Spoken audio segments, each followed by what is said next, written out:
I don't feel I'm awake. I feel like I'm in a dream, being here.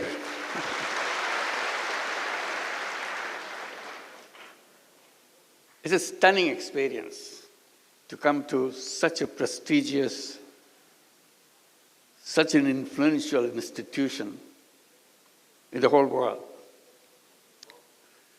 I admired from a distance. In the past, whenever I came,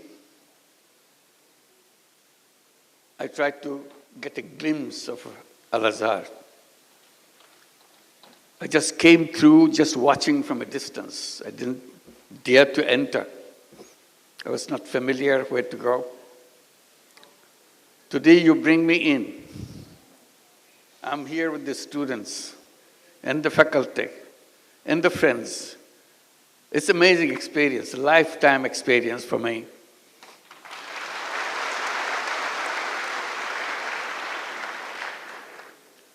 I give my greetings to Grand Imam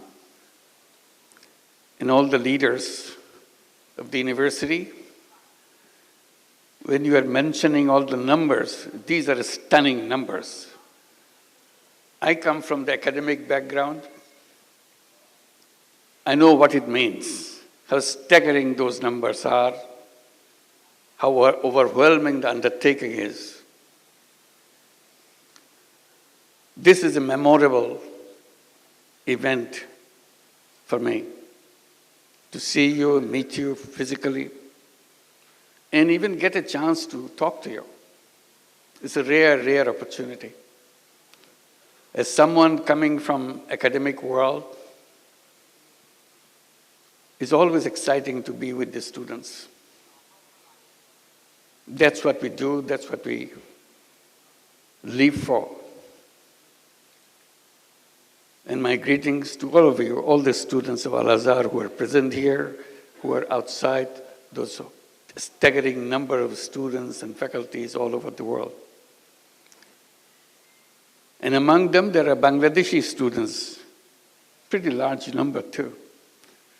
Can I see you with the Bangladeshi students? Will you please stand up to see? Wow, these are all Bangladeshi students. I should. Thank you. Thank you, thank you. তাহলে তো বাংলায় কথা বললেই হয় সব। অসংখ্য ধন্যবাদ। Thank you. অপূর্ব সৌভাগ্য আমাদের সবার, আপনাদের সবার সঙ্গে দেখা হলো আজকে।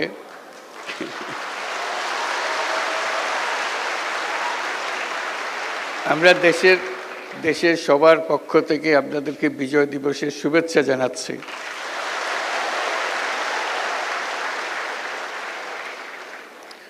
আমি ইংরেজিতেই বলি, অন্যরা বুঝতে পারবে না বলে আপনারা তো বুঝতে পারবেন।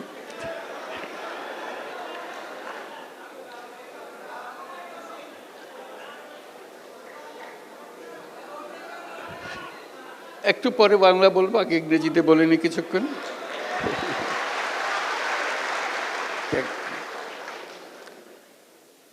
It's a wonderful feeling that you could accommodate so many students. I hope more and more students from Bangladesh could come here, and more opportunities will be available to you, because you change the world. Coming to Al-Azhar gives you the perspective, give you the knowledge, give you the willingness to do things which is good for humanity, not only in Bangladesh, globally. So that's your role. You are not limited to a particular country. You are limited for your service is for the whole world, for all humanity. I have to catch a flight right after this, so I have to be brief, and I'll try to share my experiences, what I did as a teacher, what I was trying to do, because this opportunity to interact with the students give me this opportunity to share what my efforts were, initiatives were. My experience in the University of Chittagong began 53 years back, as Bangladesh became just independent country at that time. I came back from the United States where I was teaching. Bangladesh today and Bangladesh 53 years back are completely different.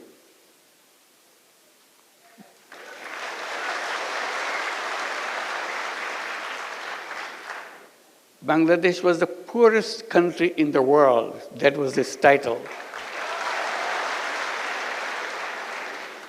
This is not something make you feel encouraged that you are a citizen of the poorest country in the whole world.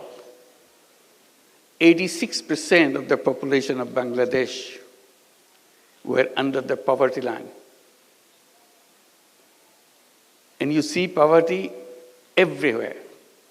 And that war of liberation made it worse, because all the roads were broken, all the bridges are torn apart because of the war of liberation. People's life became very, very difficult. And as I was teaching, trying to see what can be done to make sure the people who live around the campus are reached out to.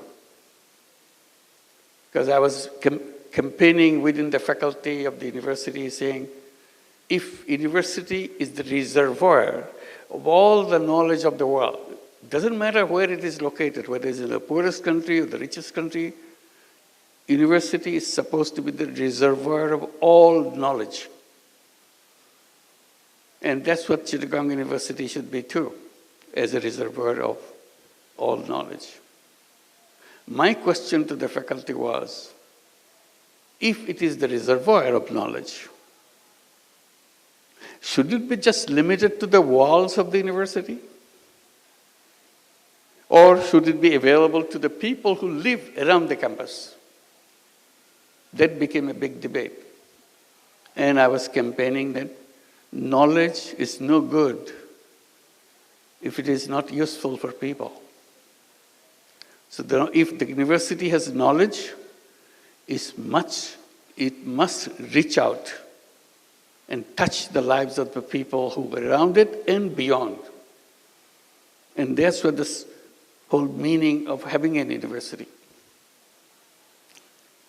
So we're trying to see, I was trying to see, not many people paid attention to it. What can be done? And then terrible thing happens in Bangladesh. Terrible, terrible thing. Worst thing that happened to our life in the history of Bangladesh. In 1974, we were hit by a famine.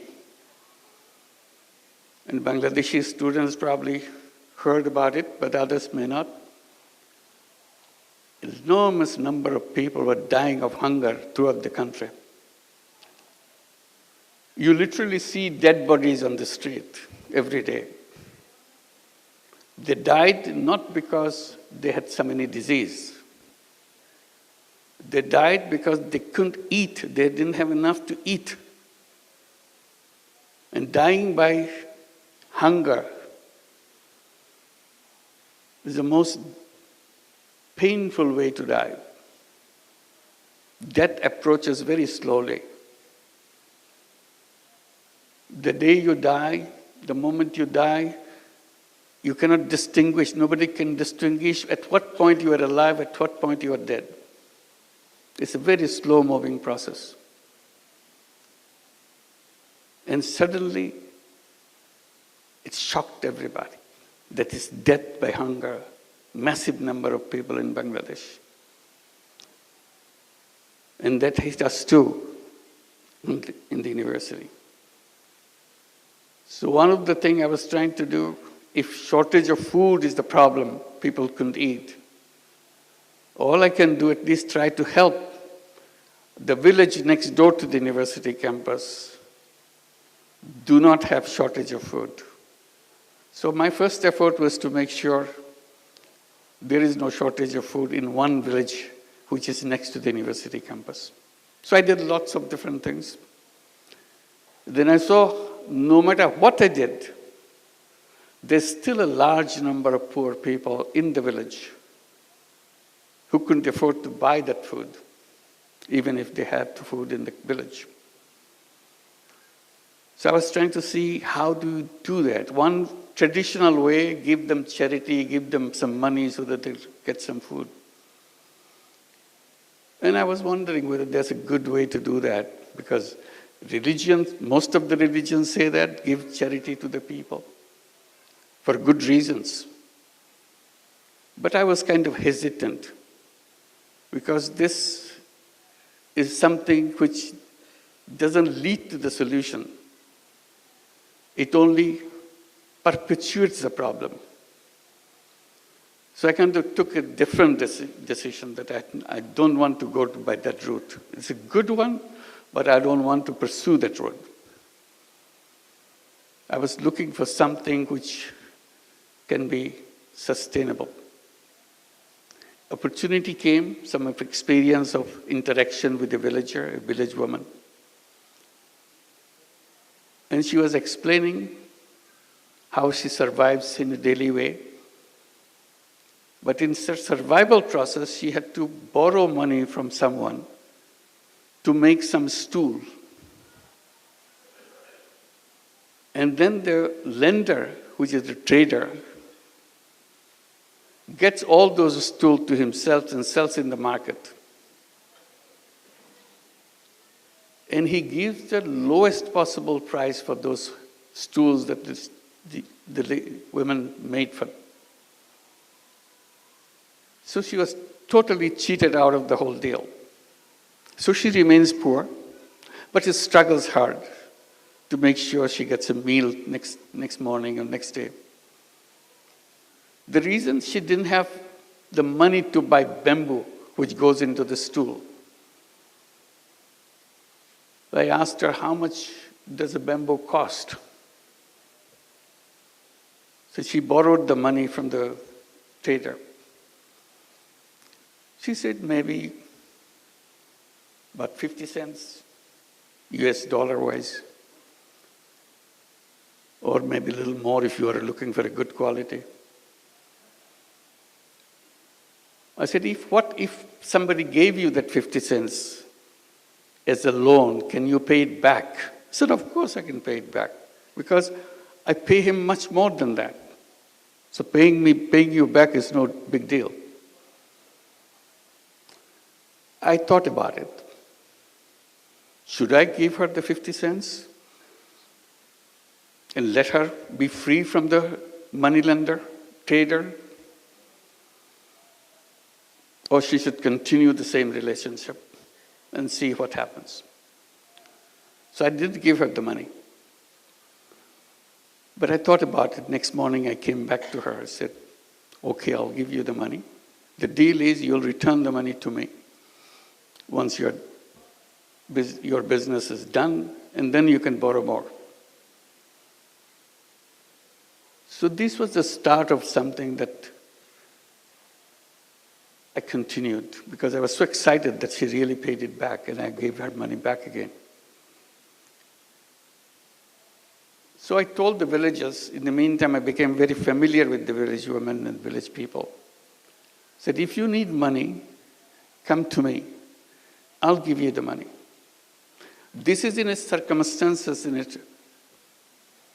environment where money lenders will give you money, and for that money you have to give away everything. Still your money is not paid back.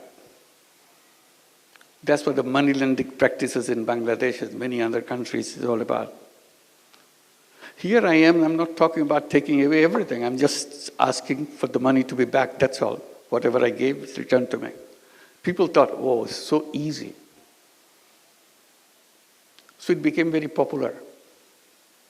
The more popular it gets, more excited I get.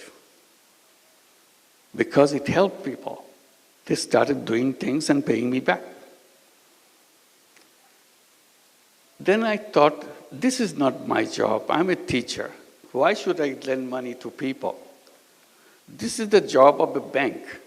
So there are several bank branches in the campus. So I went to the bank branch that I'm more familiar with. I told him, why don't you do that? He told me, no, banks don't lend money to poor people. That's not their job. I said, what is your job? He said, lend money to people who need money, lots of money.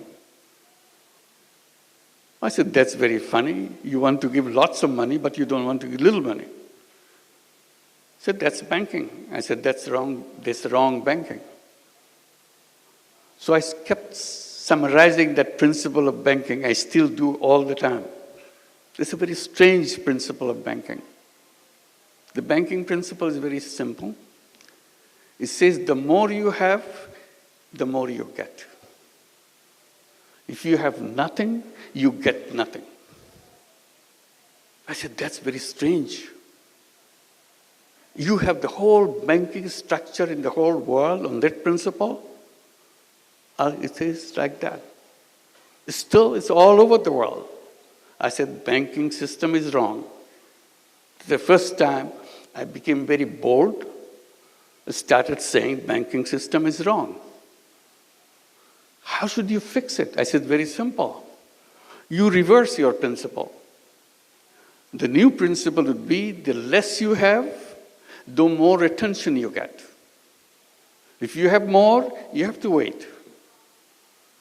All bankers laugh at me. That's not banking. I said, that is the banking. If banking has any meaning, it has to touch the life of the people. And touching the life of the people begins by accepting that principle. The less you have, more attention you get. Then bankers said, oh, it will not work. No matter what principle is, but it sounds good, but it will not work. Poor people will never pay back. Then I raised a simple question. How do you know? Have you ever given any money to any poor people? No, we have not, because our system doesn't allow that. I said, then how could you come to that conclusion? Oh, everybody knows that. I said, I don't know that. So I want to practice. I want to find out. So I started doing that and find out everybody pays back. They said, well, it can stay for a while. They are trying to impress you so that they can get more money. The more money they will get, then they'll stop paying you back. I said, that's your assumption. I will not stop until I face that problem. I will continue. And I continued. As I continued, more and more people came. In the meantime, I started focusing on the poorest people. And the poorest of them are the women. So I said, why don't I start at the poorest level of survival? So naturally went to the women and started doing that with women. And it expanded. Then I said, why don't I create a bank, separate, different kind of bank than the conventional way that you see? The idea of having a bank came at that moment. And I started debating with the government officials, telling them, give us a permission to create a bank. Everybody laughed at it. How can you have a bank for the poor people? I said, like the way I do it. Oh, that's not banking. I said, what would you call it?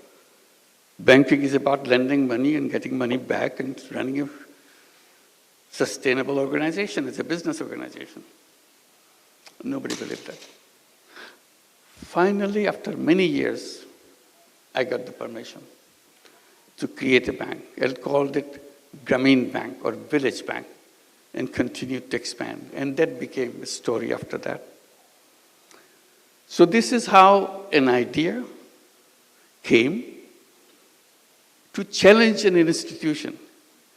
The reason I'm telling this story in details, unless you challenge, nothing will happen.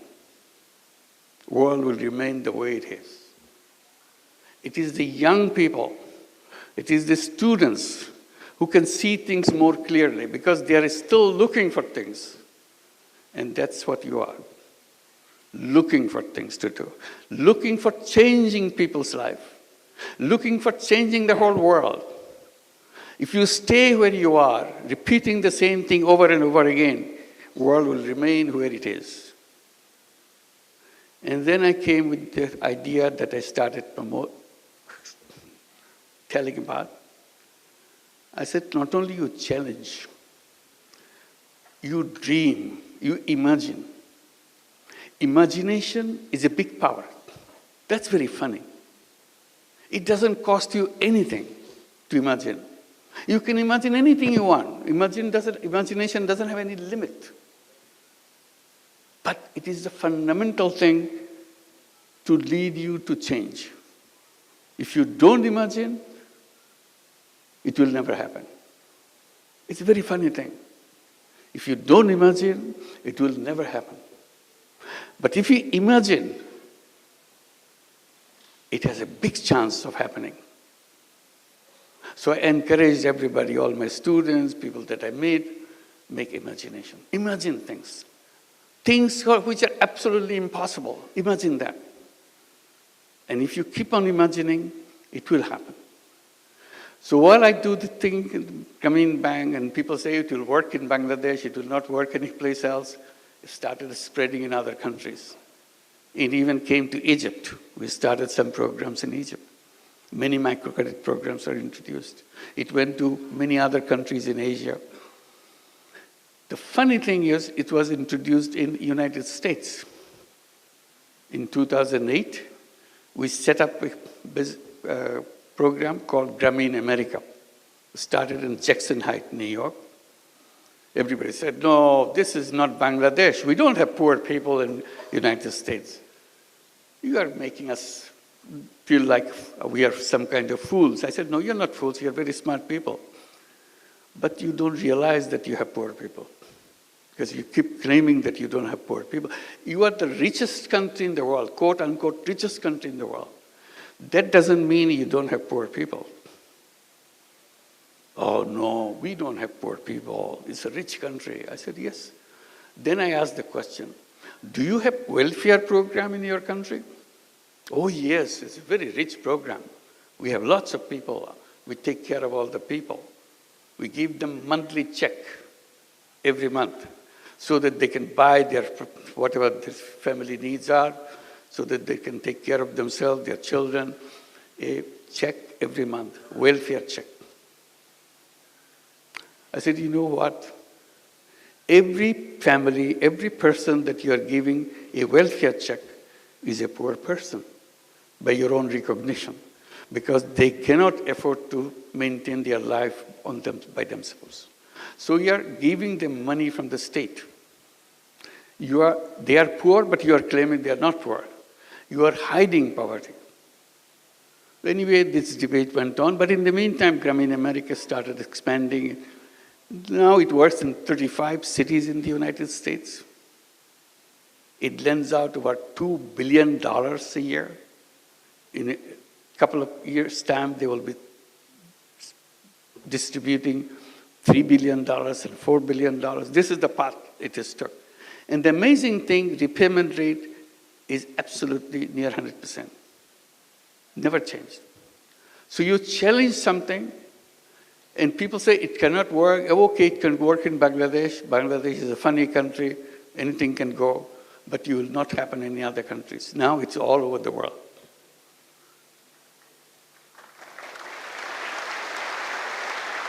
Why women? I explained. And I said, women are not only poor in terms of income, they are also poor in health. If you are poor, you are always poor in health. If you are a poor woman, then all the diseases of the world is heading for you. That's the situation of poor women. So along with microcredit, all the loans that we give, savings that we take, we started looking at the condition of healthcare of the poor women. So we built up a whole healthcare program.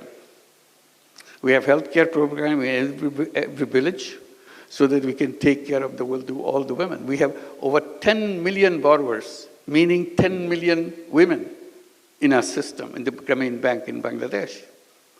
So there's lots of people needing healthcare. So we introduced our healthcare system, and it worked very well. And we created many other systems to help the poor people. And people say, why are you doing all these things? Why don't you leave it to the state to take care? I said, look, the state government can do whatever they can do, but every citizen has a right and obligation to do what he or she can do. So we are simply using our right to make sure we make life for other people better. And that's what we are doing. But you're doing it in a bit, you are charging people fee, you're charging people money to run this. Why don't you do it as a charity? I said, I'm always trying to stay away from charity, but charity has one limitation. Charity is a wonderful word, wonderful idea, because that's where only place where poor people could survive, charity. I said, I am saying that it can be done in another way. Because charity, when it goes, helps people, it does help people. But money that goes, it never comes back. So you have only one-time use of your money. So you have to find fresh money to do the same thing again. I said, what I'm doing, I'm trying to create it as a business proposition. So money goes out and does the job, and money comes back.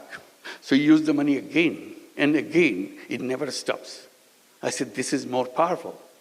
Charity money has one life, but if you do it in another way, where it's a business proposition, then it has an endless life.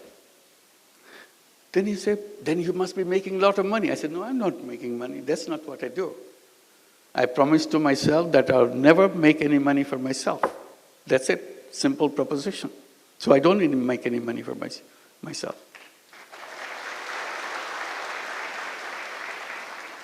Then why are you doing like this? This is not a business then. I said, it is a business. See, we're conflicting. In our classroom, we are told, if you are in a business, you have to make money. And the best sign of a good business is to make the profit as high as possible. Profit maximization principle. See, I got stuck with this now. Profit maximization principle. I said, well, that may be the one kind of business, but there are other kind of business. Oh, in our books, there is no other kind of business. There's only one kind of business. To profit maximizing. To maximize profit. I said, if you have only one kind of principle, then this is something missing. There should be in your textbook another kind of business. Business to solve problem of the people without making any money for yourself. Oh, we never heard of this because you never did that. I said, I'm doing it, I like it. They started a debate. Can this be a business? I said, of course it's a business. Business means you sell something, you produce something, sell something, and get your money back and have a surplus. In my business, there is a surplus. There's no question about it. But I don't want to take it myself. That's the only thing. The rest of it's the same. Why didn't you want to take money for yourself? I said, that's my decision. That's all. You don't question that. If you like it, you should do it too. It's fun to do that. It's a big controversy in economics classes and conferences, debate, can this be a business? I'm saying this is a business as anything else. So finally I have to give it a name. I started calling it social business. Defining as a business to solve problem without financially benefiting by yourself. So surplus stays with the business and expands the business. We took this principle and expanded, creating many, many other businesses. And funny thing, we came up with an idea. Well, government was giving licenses to telephone services. But in Bangladesh, in many countries, I'm sure Egypt did the same thing.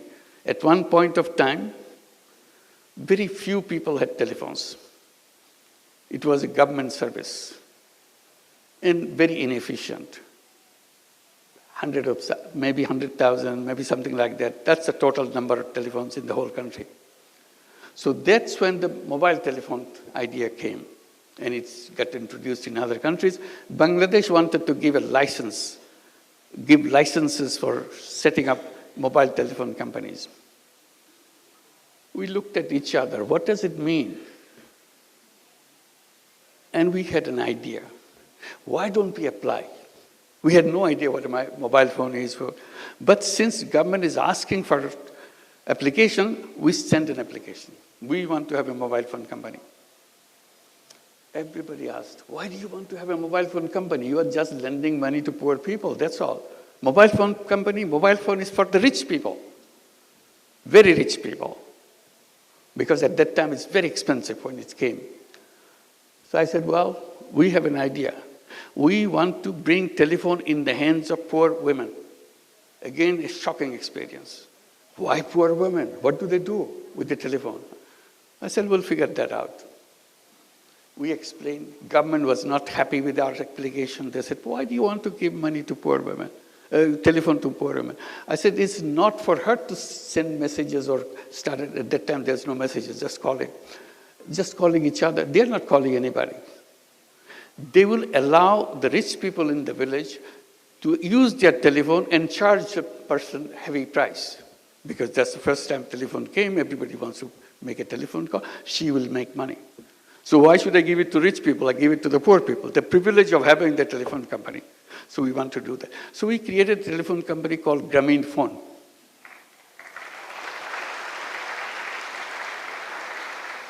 Government official asked, you said your women are illiterate. I said 100%. All our women are illiterate. They cannot read, they cannot write, they cannot even write their names. They don't even know what their names are. That's the beginning. Then why are you giving the telephones? Who cannot read, who cannot write? How are they going to push the buttons if somebody says, make a call for me to such and such place? I said, you underestimate poor people. If they find out pushing those numbers bring them money, they will learn it in 10 minutes. There are only 10 numbers in the whole world. So if those numbers bring money, they are smart people. The poor people are poor, but they are not dumb people. They are very smart people. That's how they survive. And literally they did that. They learned those numbers and became very successful telephone companies by themselves, just selling the telephone service in the villages. We call them telephone ladies of the village. Very soon we had 1 million telephone ladies selling services all over Bangladesh. Grameen Phone became the largest telephone company in the country, still the largest company in the country. The reason I'm telling this story is, you have to just twist a little bit. World changes completely. All I did, give few cents lending to poor people. It changed the whole world. Because I stood by it, explained it, repeatedly showed that it is possible, it can be done. And then I bring the mobile phone in the hands of the poor people. Everybody said, this company will never work. That became the largest company. They never had an idea that women and the poor women can be involved in telephones. It dramatized the whole family. She became the most powerful person in the whole village because she has a telephone. You may be a rich person, but you don't have a telephone.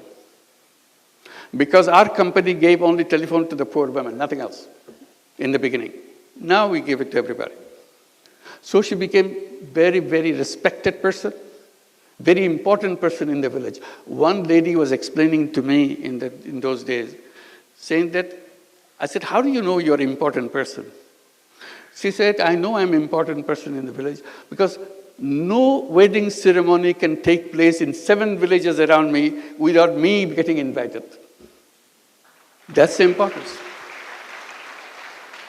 So it's powerful. It gave them power. It brought technology. Their children changed. We pushed these children to go to school. We gave them scholarships.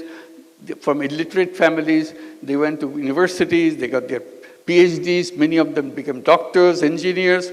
I said, there's nothing wrong with the children of poor families. Simply, they didn't have enough finance to go through the school system.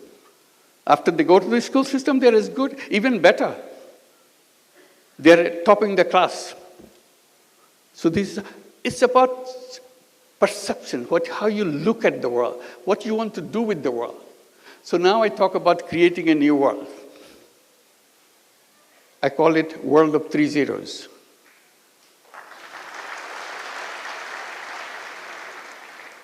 People get a little bit curious. What is zero? Is nothing. So what 3 zeros mean? That's very simple to remind ourselves. Zero net carbon emission, because we cannot survive unless we achieve that. Zero net carbon emission. Zero wealth concentration. You know, our countries move forward, like Bangladesh has moved forward in the last 53 years. But where did all this money come? Where did it go? It went to the several people, several families in the country. Bulk of the people is still at the bottom. Their conditions slightly improved, but not what the richest people in the country is. All the wealth goes in one direction. In every system, in every country, wealth gets concentrated in the hands of 10%, 12% of the population of the country, and the rest is still struggling. So I said, that's not right. So we have to address this question of wealth concentration. That's where the social business comes. If you introduce social businesses, there is no wealth concentration because money is not going to one place. Money is just circulating, and you are not taking any part of the profit that you make. So I said the future of the world is having more and more social businesses. Everybody says, social business is a funny concept, it will not go anywhere. Then we see big companies like Danone, like Uniqlo, they are becoming, Uniqlo is a big company in Japan, Danone is the biggest company in France. They became interested in social business. So we started having joint ventures of social business with big companies, addressing the problems of the poor people, because company doesn't want to make money for itself. It is only interested in solving problems. So now the social business idea is spreading. We have many, many centers at the universities. They have social business centers teaching what the social business is, challenging the whole economic system, whole economic framework. I said the root cause of all the problem that we created in the world is what we have designed as called economics, which is a profit maximizing system. I said that world will always be a world which will destroy itself. I said the civilization that we have created now is a self-destructive civilization. It will destroy itself. Nobody can save it. I repeat, this civilization is a self-destructive civilization. Either we'll be hit by all the problems we created, the environment and the climate will kill us, or wealth concentration will kill us. All the wealth will go to a few people on the top. The rest of the people will not have nothing. So that society is not tenable. Unless you are sharing the world, society cannot function. And the last one is zero unemployment. That's very interesting. It came because of my experience with microcredit. I said all human beings are born as entrepreneurs, not job seekers. But the economics teaches us, get ready, get a good degree, get a good education, get to the best university, so that you get a best job. I said job is a wrong idea, absolutely wrong idea.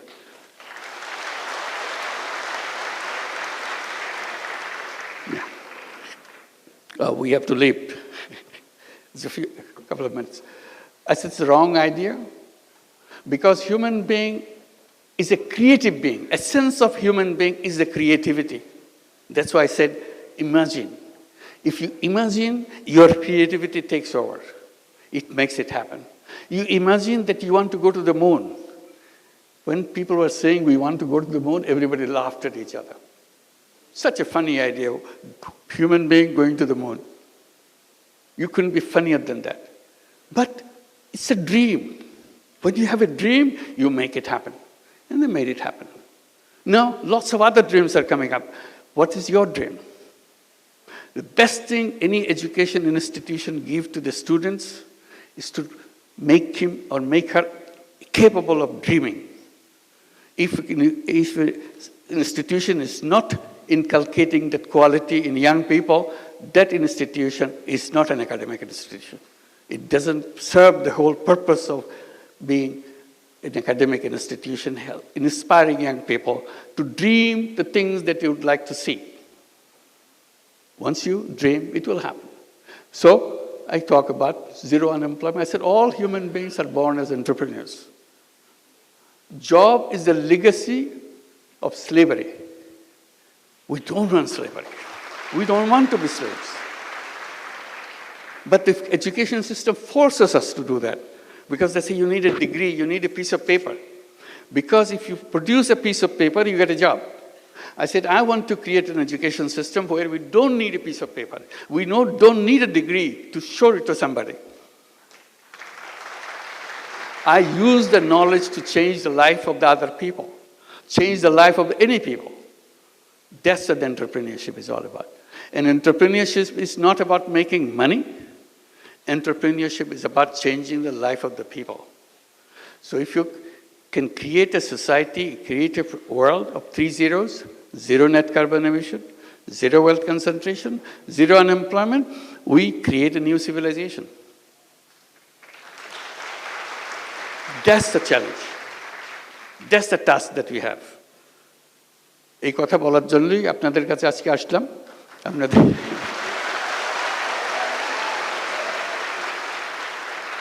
আজকে তাড়াহুড়া করে চলে যেতে হচ্ছে, ভবিষ্যতে আবার দেখা হলে সময় নিয়ে কথা বলবো। আজকে কথা আজখানেই শেষ করি। সবাইকে অসংখ্য ধন্যবাদ। আশা করি যোগাযোগ রাখবেন, আরও বাংলাদেশ থেকে আরও আপনাদের বন্ধুদের নিয়ে আসতে পারেন কিনা দেখেন। আশা করি এটার দেশের